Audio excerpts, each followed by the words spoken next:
Bonsoir à tous et bienvenue aux 20h de la télévision du Burkina. Voici les titres. Les travailleurs de la SN Sosiko sont en grève. Ils manifestent contre une mesure spéciale d'importation de sucre accordée par le gouvernement burkinabé. Selon eux, cette autorisation spéciale a créé de la concurrence déloyale à leur entreprise déjà en difficulté. Le CNT, le Conseil national de la transition, donne son quitus pour la signature d'accords de prêt et de dons entre le Burkina Faso et des institutions financières. Les textes de loi adoptés aujourd'hui permettront au Burkina de disposer de plus de 500 milliards de francs CFA pour le financement des projets de développement. Et puis clôture aujourd'hui de la réception des dossiers de financement des projets des jeunes et des femmes dans le cadre du PSUT, le programme socio-économique d'urgence de la transition. Des milliers de dossiers ont été réceptionnés, ambiance du dernier jour de dépôt dans ce journal. Mouvement d'humeur ce matin à la SN Sosiko. Les travailleurs ont observé un arrêt de travail pour manifester leur mécontentement. C'est une autorisation spéciale d'importation de sucre qui a provoqué la colère des employés. Martin Zerbo, Moussa Sanon. Ils étaient nombreux ce lundi matin, les travailleurs de la SN Sosiko, à sortir, barrer la route et empêcher toute circulation au carrefour de Takalidougou entre Banfora et Bobo-Dioulasso sur la Nationale 7. En cause, ces documents accordaient une autorisation spéciale d'importation de 2000 tonnes de sucre à Sikom Burkina, une entreprise de la place.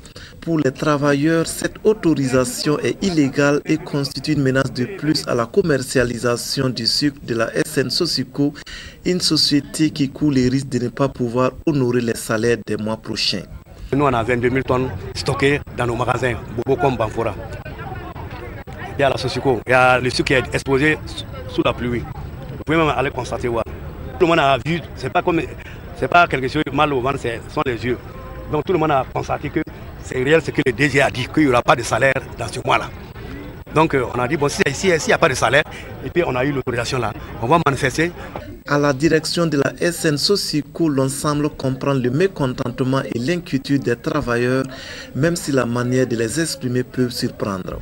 C'est ce matin tôt que j'ai trouvé chez moi une lettre qui avait été déposée hier soir, qui appelait les travailleurs, les populations à une marche de protestation contre la mévente du sucre de la SN Sosiko. Et effectivement, ma grande surprise, ça a été carrément un blocage de la route nationale. Et personnellement, je n'ai même pas pu me rendre au bureau, puisque j'arrivais, ils étaient en train de placer des engins pour barrer tous les accès. Après des échanges avec les hauts commissaires de la Comoé et les présidents des délégations spéciales de Banfora et de Bérégadougou, ils ont exigé du gouvernement l'annulation de l'autorisation. Les travailleurs libèrent la voie et ouvrent des soulagements pour des usagers qui ont dû patienter près de 5 heures. Cette brève avant de poursuivre. Dans la nuit du 28 au 29 août 2015, le parquet du tribunal de grande instance de Ouagadougou a déféré à la maison d'arrêt et de correction de Ouagadougou une vingtaine de présumés fraudeurs au concours direct de la fonction publique à session 2015. La RTB a appris avec regret qu'au nombre de ces personnes figure le directeur de la télévision du Burkina. Tout en condamnant ces fraudes, la RTB tient à rappeler à l'opinion nationale que cette affaire relève strictement d'une affaire privée et non professionnelle. Elle rappelle cependant la présomption d'innocence dont les personnes concernées sont censées jouir avant qu'une juridiction ne prouve leur culpabilité. La RTB informe par ailleurs les téléspectateurs que des dispositions idoines sont prises pour un fonctionnement normal des services de télévision. À suite du journal, le Conseil national de la transition a adopté aujourd'hui 5 projets de loi portant accord de prêt et de dons d'un montant global de plus de 500 milliards de francs CFA. Ces fonds serviront pour la réalisation de projets dans le secteur des transports, de la santé et de l'agriculture. Des détails avec Moussa Ouedraogo et Aimé Solange Guigma. Le premier projet de loi est un accord de prêt entre le Burkina et le Fonds saoudien de développement pour le financement partiel du projet de construction de l'aéroport international de Doncin. L'adoption de ce projet estimé à 312,897 milliards de francs CFA permettra d'assurer une meilleure sécurité pour le système de transport et d'accroître le trafic aérien. Le deuxième est relatif à un accord de don d'un montant de 11,6 millions de dollars et de prêts estimés à 2 millions de dollars visant à renforcer les initiatives du gouvernement en faveur de l'autonomisation des femmes et à améliorer les dividendes démographiques au Sahel. L'idéal, c'est que nous allons véritablement vers une gratuité totale pour que la barrière financière soit l'aide. Et cela va contribuer véritablement aussi bien à soulager la population sur le plan économique, à donner encore une célérité au service de santé pour assurer la prise en charge des patients, notamment des partenaires, et surtout à travers à couvrir les nouveaux-nés pour que ceux-ci évoluent vers l'adolescence sans complications véritables. Les 3 autres projets de loi adoptés par les 76 votants concernent également des accords de prêt d'un montant global de 67,14 milliards de francs CFA. Le premier avec l'Association internationale de développement pour le financement du crédit régional en vue de faciliter les échanges commerciaux et la compétitivité entre le Burkina et la Côte d'Ivoire. Le deuxième, la Banque islamique de développement pour une amélioration des conditions d'hygiène et de santé des couches sociales défavorisées des quartiers périphériques de Ouagadougou. Et le dernier avec le Fonds africain de développement en vue de contribuer à la croissance économique par la création d'emplois et l'augmentation de la production agricole à travers le programme Pôle de croissance de Bagré. C'est aujourd'hui 31 août que s'est achevée la réception des dossiers de financement des projets des jeunes et des femmes entrepreneurs. L'opération a été initiée par le gouvernement et entre dans le cadre du PSUT, le programme socio-économique d'urgence de la transition. L'objectif est de lutter contre le chômage des jeunes et de promouvoir l'entrepreneuriat féminin.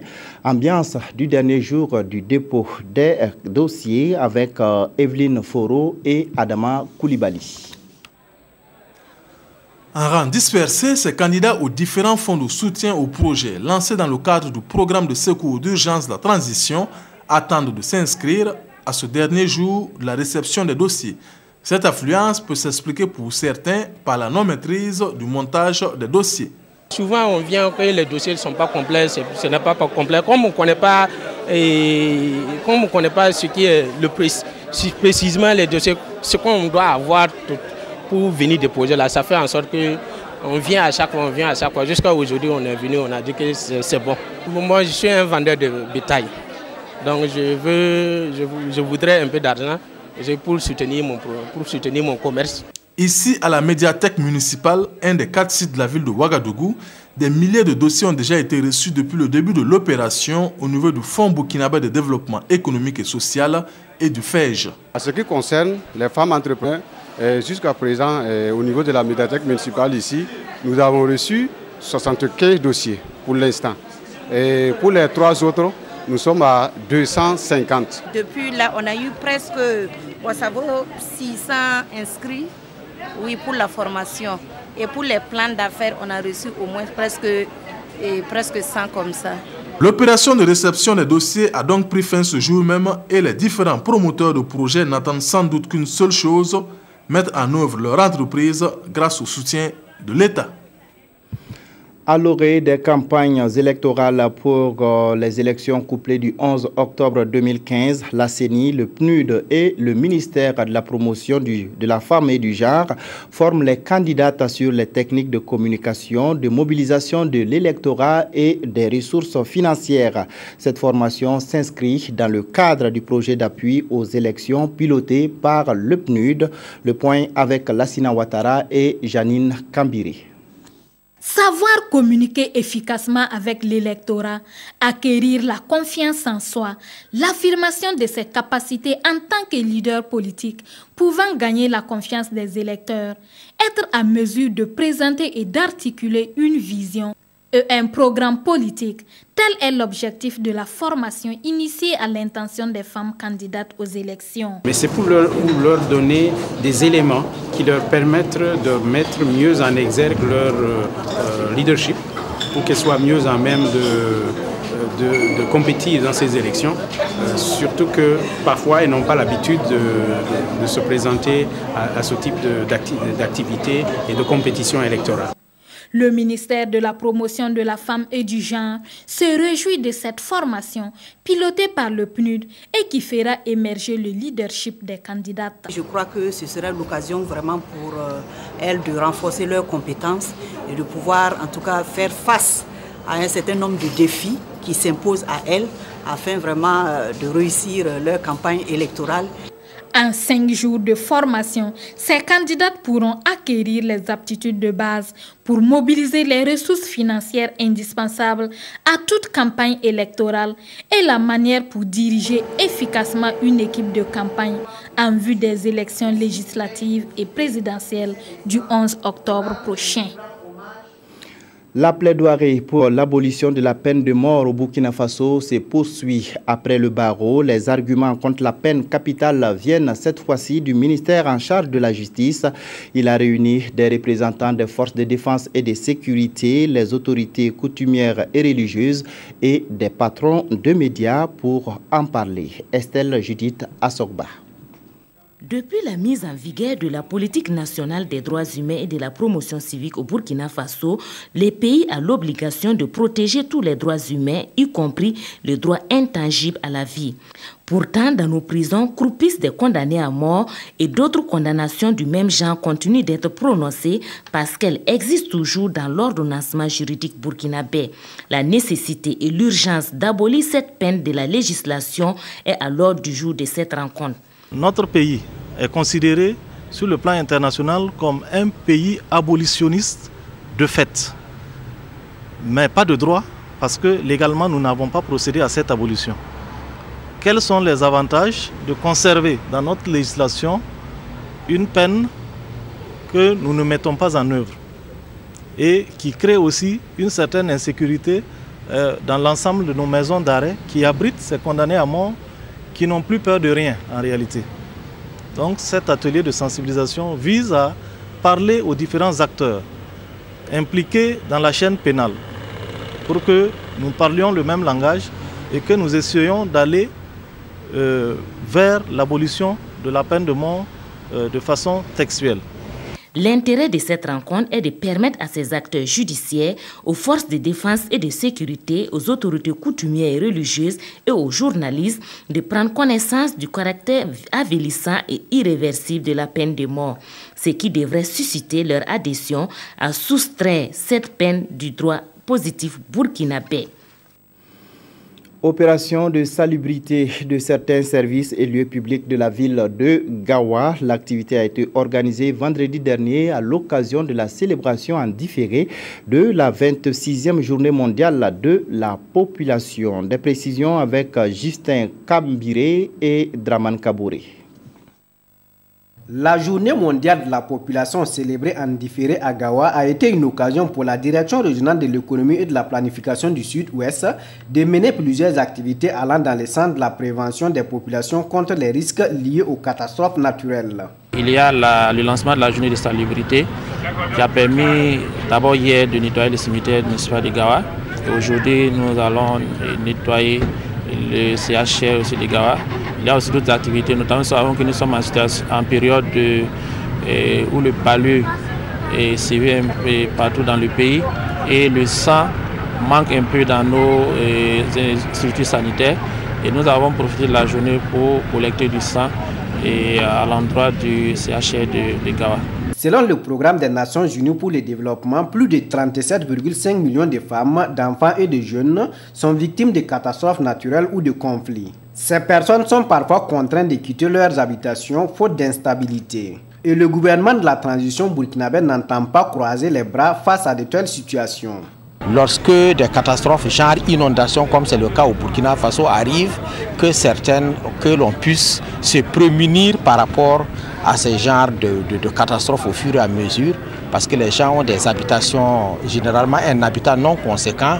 Il est question de fermeté dorénavant par rapport à ces zones inondables. La direction régionale de l'économie et de la planification du Sud-Ouest compte élargir ces journées de salubrité au niveau des différentes communes rurales.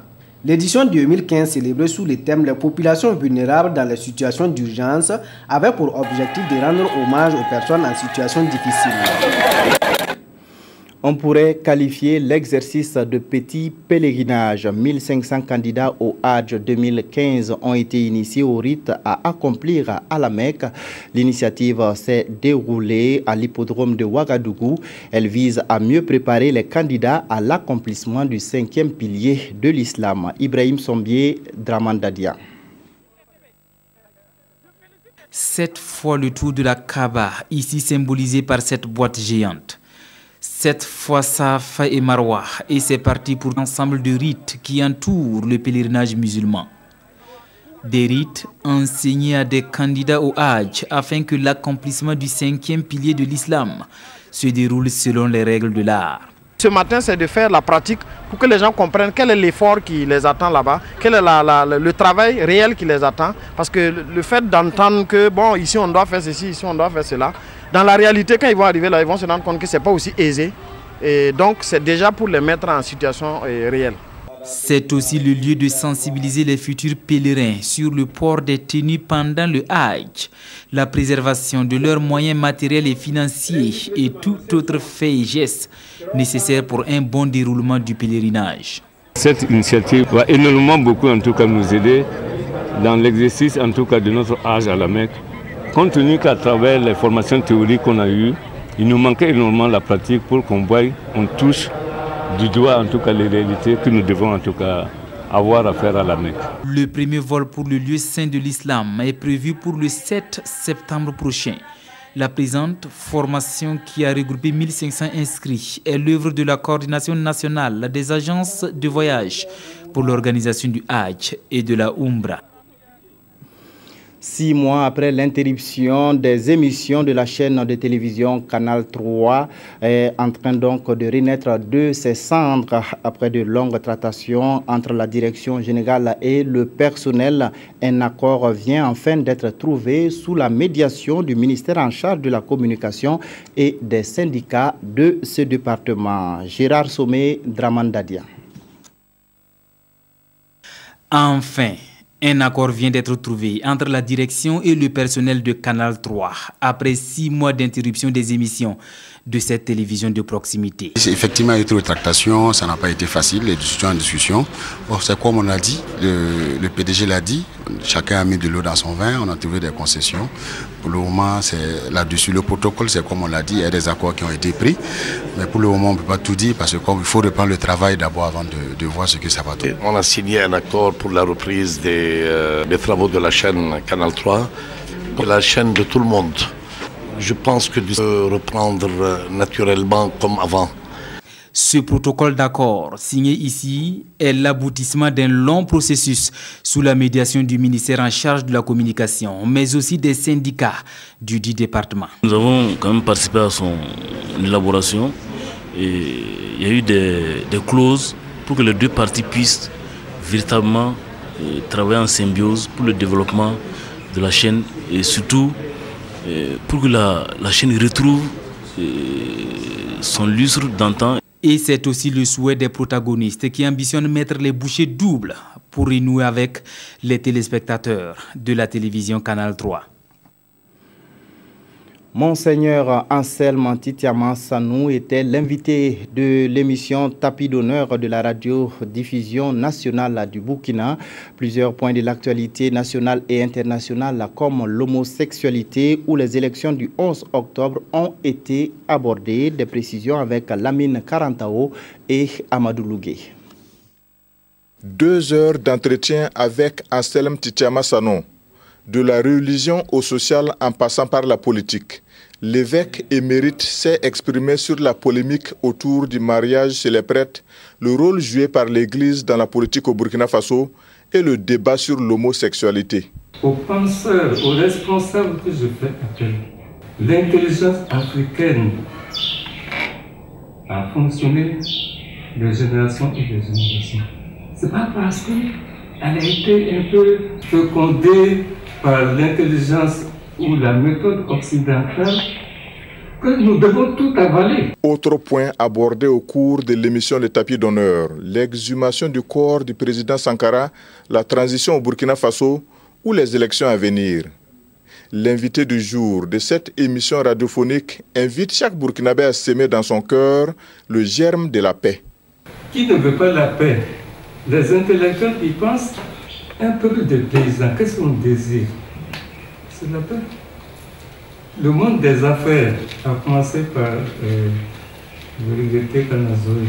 Il m'a dit, il faudrait dire que nous, on veut seulement la paix pour travailler. Si c'est de l'argent, on va leur donner. Paix et cohésion sociale, des vœux également chers au Conseil supérieur de la communication. La présidente de l'institution est venue apporter son soutien et son encouragement à l'évêque à la retraite, mais également aux animateurs de l'émission. Vous savez aujourd'hui que le message clé, les autorités ne cessent de lancer à l'endroit de la population, c'est le message de paix. C'est le message de consolidation des acquis de la démocratie. Donc il était normal, à mon sens en tout cas, de venir soutenir ce grand monsieur et qui veut lancer ce message-là à travers l'ensemble du Burkina. En recevant l'évêque émérite, docteur en théologie, l'émission Le Tapis d'honneur déroule ainsi pour la 15e fois son tapis à des personnalités de marque au Burkina Faso. Initiée par la radio nationale, cette émission, qui se veut mensuelle, est retransmise en direct sur toutes les antennes radio de la RTB, mais aussi sur certaines radios partenaires à travers le Burkina, comme la radio municipale et la radio du marché de Bobo-Dioulasso. Les difficultés auxquelles sont confrontés les acteurs du monde de la culture du Sud-Ouest ont été mis sur les tapis devant le ministre de la Culture et du Tourisme. C'était au cours d'une rencontre organisée dans la cité du Bafouji vendredi dernier. La rencontre a aussi permis à Jean-Claude Dioma d'expliquer les grands projets de son département pour le développement du secteur de la culture. Ali Sagnon, Draman Kabouré. La rencontre d'échange entre premiers responsables du département de la culture et agents de ces structures de concentrés du Sud-Ouest s'est fait dans une ambiance de confraternité. Les intervenants se sont focalisés sur la non-implication des agents de la direction régionale dans l'exécution des activités de leur ministère et la question du transfert du personnel du musée dans les collectivités territoriales de Gawa. Nos préoccupations se rejoignent les préoccupations de matériel de travail, le matériel informatique. Bon, les ordinateurs pour travailler, bon, quand même quelques imprimantes pour les agents. Ensuite, il y a les préoccupations de promotion des agents. Des inquiétudes que le ministre de la Culture dit prendre acte. Nous sommes de nouvelles directions régionales et ce n'est pas toujours quelque chose d'aussi facile. Ça, c'est de un. Nous avons donc essayé de répondre à ces questions pour donner des astuces pour qu'on puisse, n'est-ce pas, se comprendre. Deuxièmement, c'est les directions régionales, c'est des structures décentralisées telles que le musée. Quelle relation est-ce qu'elles peuvent avoir, ces structures, avec la commune? C'est extrêmement important. Parce qu'il faut que les communes, c'est-à-dire les collectivités territoriales puissent prendre la relève de l'État. Autre lieu, autre réalité. Avec les artistes et promoteurs culturels du Sud-Ouest, le ministre Dioma a recueilli leurs préoccupations qui se résument entre autres par le manque de promotion des produits artistiques, des tribunes d'échange ainsi qu'aux problèmes liés au financement de la production artistique. Les acteurs culturels du Sud-Ouest ont émis le vœu de voir l'érection d'un village artisanal dans la cité de Bafouji afin de pouvoir valoriser et promouvoir la culture du pays Lobi. Espace de valorisation et de promotion du Faso Damfani, le Damfani Fashion Week a permis à de nombreux exposants de faire de bonnes affaires. Au troisième jour de l'exposition, le ministre en charge de l'artisanat et celui en charge de la recherche scientifique ont visité les stands. Mokhtar Ouedraogo, Draman Guéné. Après 3 jours d'exposition, le Damfani Fashion Week bat toujours son plein sur l'avenue Kwame Nkrumah à Ouagadougou. Ici, visiteurs, clients et hommes d'affaires découvrent l'ingéniosité des artisans africains. Aujourd'hui, 2 membres du gouvernement sont dans la rue marchande. Noël Poda de la recherche scientifique et Hippolyte Da de l'artisanat. Il y a des produits qui ont atteint une qualité, moi personnellement je n'espérais pas qu'on aurait pu faire ça à travers le tissage.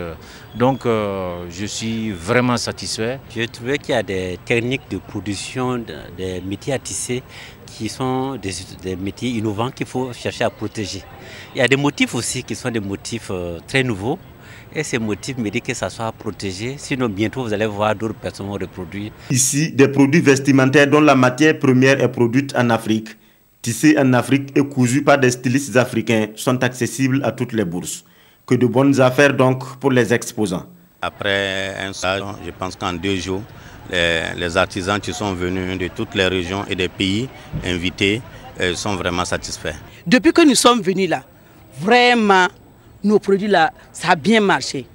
Le premier jour, on a eu du marché. Deuxième jour, jusqu'à présent même, on dit d'envoyer les habits, on va donner à nos clients. Le Damphani Fashion Week se poursuit sur l'avenue Kwame Nkrumah jusqu'au 5 septembre prochain et les expositions y sont ouvertes à tous. Esprit de ghetto, c'est le nom du nouvel album de l'artiste musicien Grand Silga. L'album a été dédicacé au cours d'un concert live tenu hier au Cénazar. Découvrons quelques notes de cette nouvelle opus avec Gérard Sommet et Aruna Mari.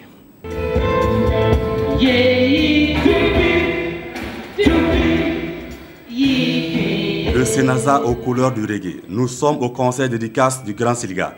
En tenue décontractée au milieu de son groupe et face à son public, le reggaeman fait découvrir à ses fans les titres de son dernier maxi Ghetto Spirit.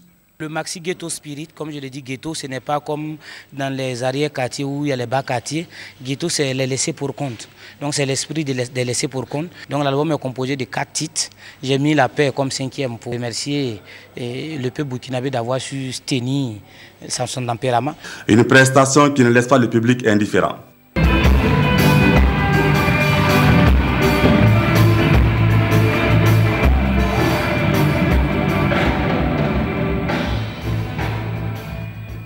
Ouais, j'ai trouvé ça bien. C'était bien pour sa dédicace. Il avance encore plus que ça.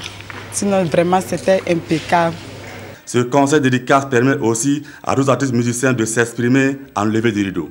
Ghetto Spirit est la 3e œuvre musicale de l'artiste.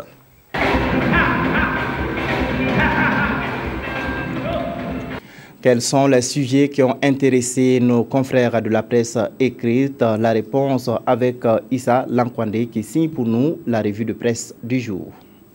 Les quotidiens dans leur ensemble reviennent sur la publication par le Conseil constitutionnel de la liste provisoire des candidats à la présidentielle du 11 octobre. Des 22 candidatures de départ, 6 ont été retoquées, laissant provisoirement 16 admissibles. Les 6 candidatures rejetées l'ont été, certaines pour non-paiement de la caution de 25 millions, d'autres parce que leur titulaire s'était déjà vu déclaré inéligible aux législatives. Pour les 16 candidats déclarés provisoirement aptes, le juge constitutionnel a ouvert la possibilité de recours par les candidats jusqu'au 6 septembre avant la publication de la liste définitive. Justement à propos des élections, le journal aujourd'hui nous apprend que le CDP procédera à des remplacements. Le journal fait ainsi écho des conclusions du meeting tenu par l'ex-parti majoritaire le week-end écoulé. Une volte-face qui, selon le journal Le Quotidien, évite au CDP un naufrage collectif. Et le journal de qualifier cette reculade de réaliste car le parti risquait de se retrouver bien seul dans sa ligne dure et d'en payer un lourd tribut, ses militants de base ne manifestant pas un enthousiasme particulier pour le boycott. Autre sujet à lire dans vos parutions du jour, le vote par le Conseil national de la transition de la loi sur la dépénalisation des délits de presse. Une loi qui ne satisfait pas les organisations professionnelles des médias qui voient une porte ouverte au requiem des organes de presse. Ce qui coince avec cette loi, c'est le montant des amendes qui peuvent aller jusqu'à 15 millions de francs CFA, ce qui est insupportable pour les organes de presse burkinabé. Cette brève avant de prendre congé de vous dans la nuit du 28 au 29 août 2015, le parquet du tribunal de grande instance de Ouagadougou a déféré à la maison d'arrêt de correction de Ouagadougou une vingtaine de présumés fraudeurs au concours direct de la fonction publique à session 2015. La RTB a appris avec regret qu'au nombre de ces personnes figure le directeur de la télévision nationale du Burkina. Tout en condamnant ces fraudes, la RTB tient à rappeler à l'opinion nationale que cette affaire relève strictement d'une affaire privée et non professionnelle. Elle rappelle cependant la présomption d'innocence dont les personnes concernées sont censées jouir avant qu'une juridiction ne prouve leur culpabilité. La RTB informe par ailleurs les téléspectateurs que des dispositions idoines sont prises pour un fonctionnement normal de ces services. C'est sur cette information qu'on se quitte. Je vous retrouve tout à l'heure pour l'édition synthèse. Merci d'avoir suivi cette édition.